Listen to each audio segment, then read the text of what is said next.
రాజన్న సిరిసిల్ల జిల్లా ఇల్లంతకుంట పోలీస్ స్టేషన్ను జిల్లా ఎస్పీ మహేష్ బి. గితే బుధవారం వార్షిక తనిఖీల్లో భాగంగా పరిశీలించారు. ఈ సందర్భంగా స్టేషన్ పరిసరాల పరిశుభ్రత, వివిధ కేసుల్లో సీజ్ చేసిన వాహనాల వివరాలు, స్టేషన్కు సంబంధించిన రికార్డులు, భౌగోళిక మ్యాప్ను పరిశీలించి క్రైమ్ హాట్ స్పాట్స్పై అధికారుల నుంచి వివరాలు తెలుసుకున్నారు. స్టేషన్లో పెండింగ్లో ఉన్న కేసులు, కోర్టు కేసులు, ప్రస్తుతం దర్యాప్తులో ఉన్న వ్యవహారాలపై ఎస్పీ సమగ్రంగా సమీక్షించారు.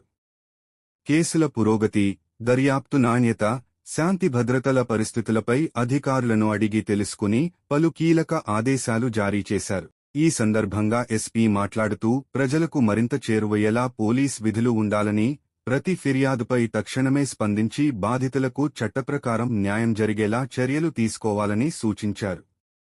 గతంతో పోలిస్తే నేరాల రేటు తగ్గుముఖం పట్టిందని పేర్కొన్నారు. కేసుల విచారణలో వేగవంతమైన దర్యాప్తు, సాక్ష్యాల సేకరణలో నిష్పక్షపాత దృక్పథం అత్యంత అవసరమని తెలిపారు. పోలీస్ స్టేషన్ అధికారులు, సిబ్బంది పనితీరు సంతృప్తికరంగా ఉందని ప్రశంసించారు.